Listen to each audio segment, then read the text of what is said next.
war broke out, there was mass hysteria against anything ethnic Japanese. We started out with being looked upon as pro-Japan, looked upon as, third-class citizens.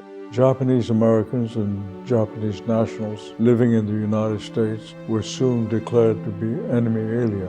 Executive Order 9066 incarcerated 120,000 ethnic Japanese, over one half of them being U.S. citizens.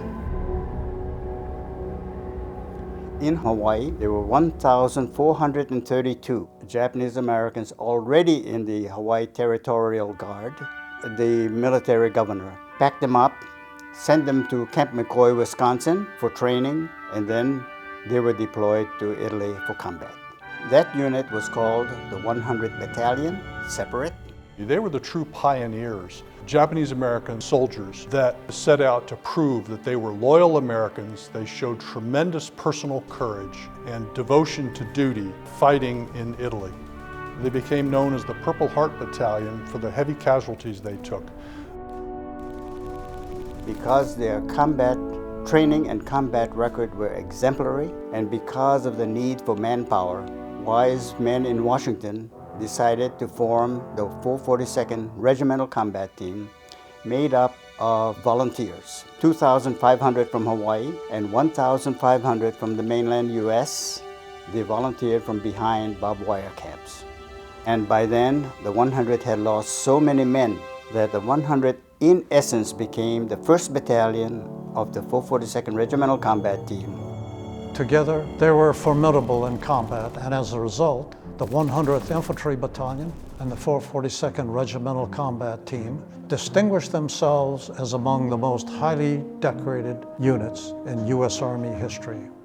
And I think it should be noted that the United States Army, in picking the 10 most important events and battles, picked one of the battles the 442 got involved in, Battle of the Lost Battalion. They were ordered to rescue a trapped battalion of the Texas Division. When we realized what this was all about, some of us, in chit-chatting among ourselves, said, "This is what we have been waiting for." Very intensive fighting. Some units suffered very heavy casualties. One company had 16 men standing, and another had 8 men standing. Despite all that casualties, we did what we had to do to save our men. But that sacrifice for many of us was worth it, because America took notice. The MIS Nisei operated in secrecy as translators of captured documents. They interrogated prisoners. They also helped soldiers on the front lines. The Nisei understood the Japanese culture and were able to use that to their advantage on the battlefield. And many of them had bodyguards assigned to them. They were always at risk because they looked like the enemy. They didn't trust us at first.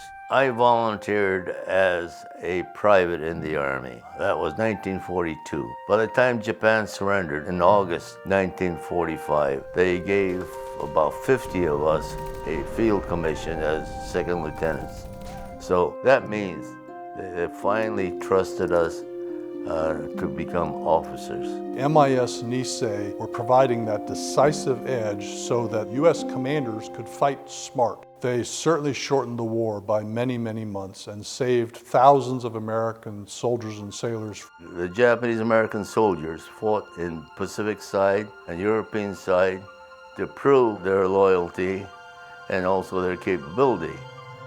The Congressional Gold Medal is awarded by Congress. It's the highest honor that they can award. It's been presented to senior Americans, presidents from George Washington forward, famous generals like General Pershing from the First World War. Thomas Edison or Martin Luther King, all of them played a role in our history to shape our country in a good way, in a better way. The Nisei soldiers clearly merited the Congressional Gold Medal. Not only did they contribute to a military victory, but they also overcame prejudice. It was truly a recognition I had hoped that those who were killed in action and those veterans who survived the war but who had since passed away could have witnessed. Well, this is an American story of loyalty, heroism, sacrifice, and the belief that American citizenship was both a birthright and their most precious possession. Nisei soldiers never wavered in their loyalty to the nation, not even when the nation at times seemed to doubt theirs. They earned the respect and trust of the American people, not just for themselves, but for their families, for their communities, and for all the rest of us who would be following them.